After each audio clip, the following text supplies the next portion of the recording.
Sim. Eu nem conheço ninguém aqui. Vamos falar primeiramente do jeito que a gente escolhe o nosso líder, o nosso pastor, né? É criada uma comissão. Sim. E essa comissão, às vezes, eu gosto de 10, pessoas de 3, por isso. E essas pessoas que buscam informação do líder ou dos supostos pretendentes da líder, certo? Que muitas vezes vai de encontro ao coração da pessoa que investiu. Eu acho que essa é a atitude, porque para concílios de diálogos, você tem o direito de você questionar de qualquer tipo de coisa. Mas quando o pastor vai tomar posse na igreja, ele já foi questionado por meia dúzia de pessoas, ou 2 ou 3. E às vezes esse pastor que foi escolhido tem um certo tipo de dificuldade que não vai de encontro ao coração da igreja. Agora eu entendi. Deixa eu finalizar a minha pergunta, para eu não esquecer, segurando aqui. A grande questão é essa. Vamos citar agora um exemplo recente que aconteceu, muito recente, né? Com a igreja primeira de Jacarepaguá, que dividiu, teve aquela luta na justiça, voltou a ser da Convenção Batista, Então, qual é a nossa função como diáconos para estarmos atentos a isso? A gente sabe que o estatuto da igreja tem várias coisas a ver com isso. Porque a gente entende, eu entendi isso, se colocar em relação à liderança espiritual do pastor. A gente tem que entender que a última palavra é dele. Mas muitas vezes, não estou dizendo, irmãos, que é o caso das igrejas, eu estou aqui para aprender. E nem eu, não conheço ninguém. Talvez eu seja o diabo mais novo daqui, eu estou aqui para aprender. Só fala com o Luciano que com ele eu tenho falado mais, mas também ele não falou nada. E eu já fui, inclusive, presidente do corpo diaconal, você tem ideia. Mas eu aprendi muito. E a gente, às vezes, tinha essa dificuldade de representar o melhor, mas ao mesmo tempo, a gente fica na dúvida, poxa, não acho certo, não diz isso. Talvez isso não seja legal. E nós, como presidente, como corpo diaconal que somos, nós, nós temos que tomar a primeira atitude. Até para ser lá na mesa do pastor. Estou entendendo. Entendeu? Certa vez, numa sessão quente que teve, foi muita gestão do nosso atual pastor, toda a imagem que a Diaconisa, esposa do pastor Bosch, falou: todo cristão vai acabar com o assunto. Todo cristão tem que ser diácono. Deixa comigo. Todos nós temos responsabilidade. Se tem um papelzinho aqui, deixa o zelador tirar, o faxineiro. Vai lá, tira, limpa, seja o diácono. E falou com amor e inspirou a assembleia. Isso matou o coração. Então, eu acho o seguinte: nós, como diáconos, isso é uma coisa muito séria que às vezes a gente banaliza. Eu, quando era jovem, e eu acho que nós passamos por isso, eu, quando escondido no domingo, discutia diácono lá onde eu escondia. Hoje o pessoal faz graça na frente do diácono, está aí. Estamos perdendo a representatividade do cargo que temos.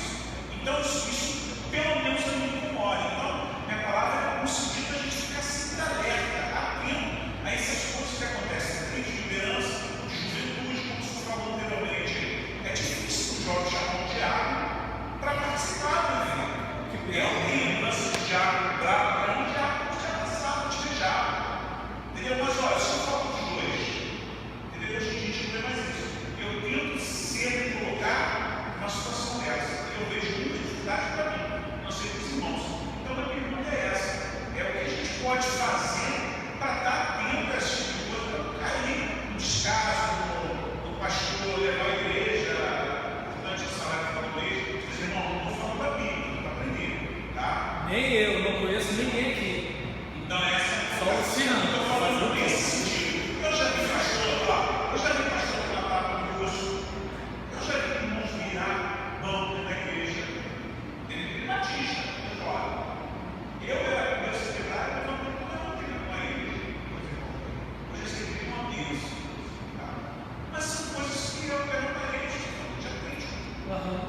Então, eu acho que faltou de repente e hoje eu entendo isso, uma atenção maior dos diálogos. Porque estava vendo a coisa acontecer, mas o pastor de repente não ajudou nesse tempo. Entendeu? Então, essa é a minha colocação. Como nós podemos ser mais atuantes e vigilantes para que a obra do Senhor não caia em divisão?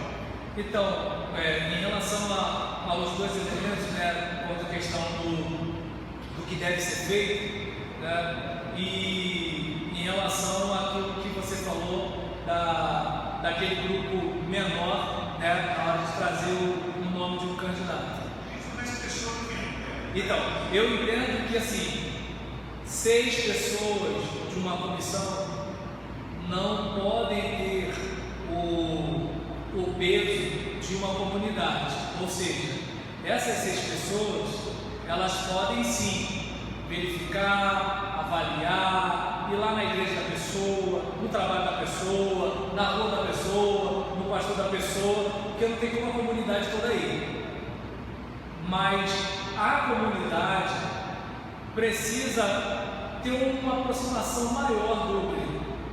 Não pode ficar como se a comissão é a fiadora. Até porque quando dá problema, todo mundo bota a culpa na comissão. Então eu entendo que assim, a comunidade precisa, mesmo que demore um pouco o processo, é aquela questão, tem igreja que faz os 30 dias.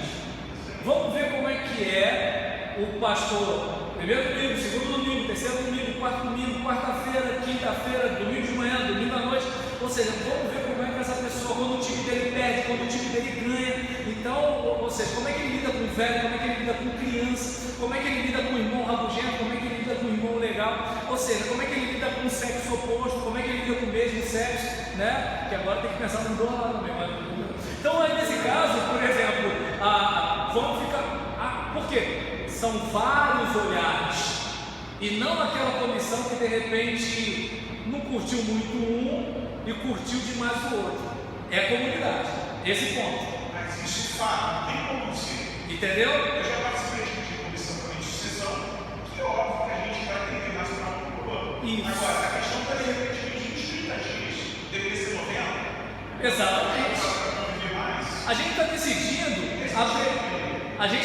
a presença de alguém que talvez vai ficar os próximos 30 anos com a gente. É muito sério. Assim, e detalhe, e isso é importante até para o outro lado.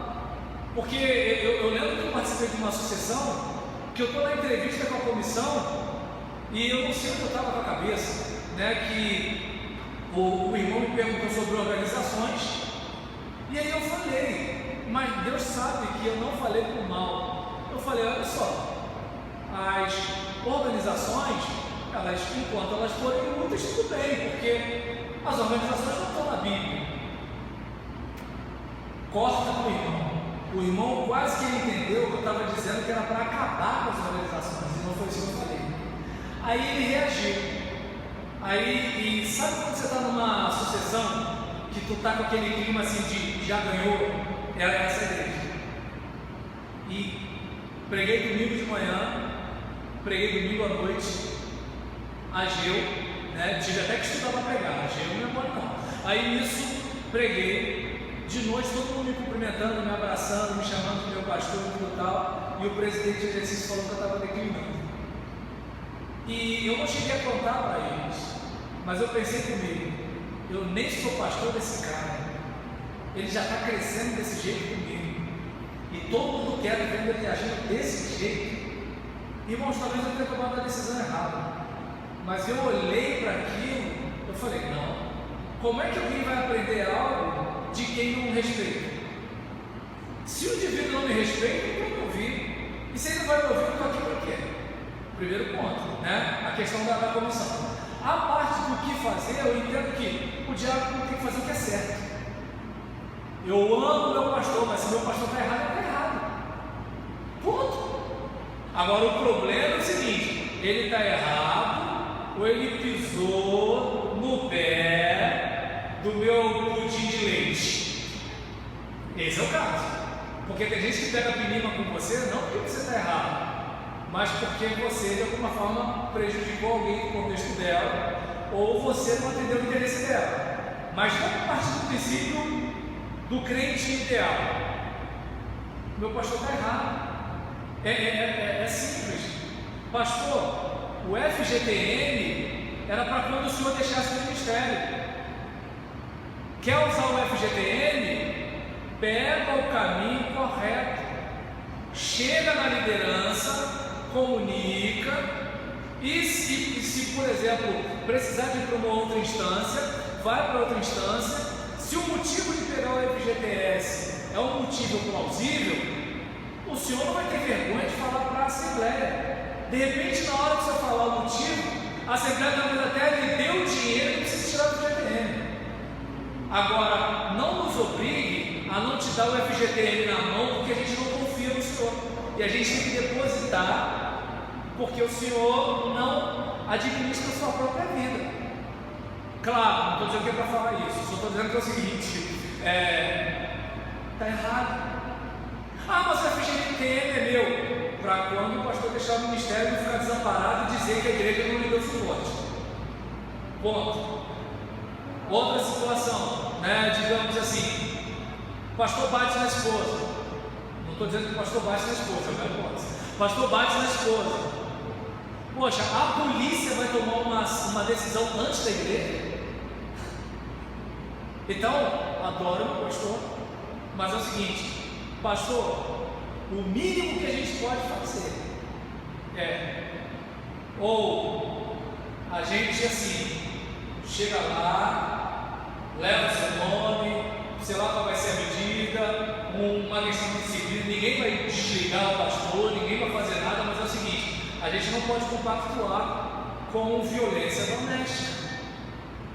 A gente não pode ficar tranquilo sabendo o que está acontecendo. Claro que, dependendo do erro, não precisa chegar a uma questão tão gritante, né? Eu espero até que assim, algum pastor me ouvindo não entenda que assim, eu sou contra pastor.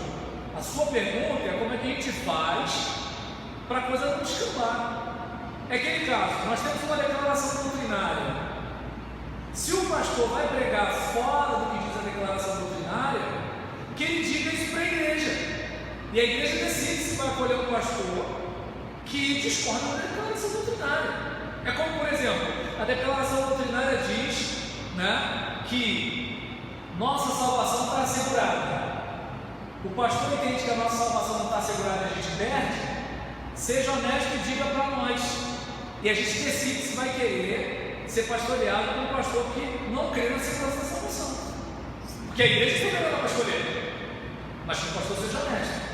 O pastor, a nossa declaração doutrinária diz que o ser humano ele é livre para tomar uma decisão por Deus, que a soberania de Deus não implica a falta de liberdade e de responsabilidade humana. Se o pastor não acredita que nós temos livre-arbítrio, então que ele diga para a igreja ainda na sucessão, para a gente, por exemplo, não ficar recebendo uma doutrina diferente depois que ele entrar, porque é assim que a gente tem que fazer com quem a gente vai se relacionar. É aquele caso, por exemplo, o rapaz vai se casar, né, com uma ex-prostituta. Ela precisa falar para ele. O problema não é ele se casar com uma ex-prostituta, o problema é ele não saber com quem ele está casando. Quem era o cara com quem essa mulher se envolveu antes? Então, eu acredito que assim, o diácono precisa fazer o que é certo, mesmo que ele leve tudo lado. Tudo bem que o pastor é um só, e o ministério diaconal é um grupo maior, mas se o pastor estiver certo, ele não pode ficar ao lado do ministério diaconal errado. Não pode, entende? E se está todo mundo com o pastor e o pastor está errado, ele não pode ficar ao lado do pastor. E quando eu estou falando do lado aqui, não sei se vocês entendem, não estou falando de partido. Não estou falando de partido. Partido é o seguinte: independentemente de quem você é, eu estou contigo, ou independentemente de quem você é, eu estou contra você. Porque partido, não estou falando isso. Eu estou falando da questão correta. É como, por exemplo, meu filho tem mais de 30 quilos, e aí ele chega e dá um empurrão, tem 6 anos, numa criança de 1 ano e meio. Meu filho não está certo. Pai, mas ele mexeu comigo, ele tem 1 ano e meio, você tem 6. Está errado. E eu vou ter que aplicar um tipo de medida com ele. Adoro meu filho, o outro não é meu filho, mas está errado.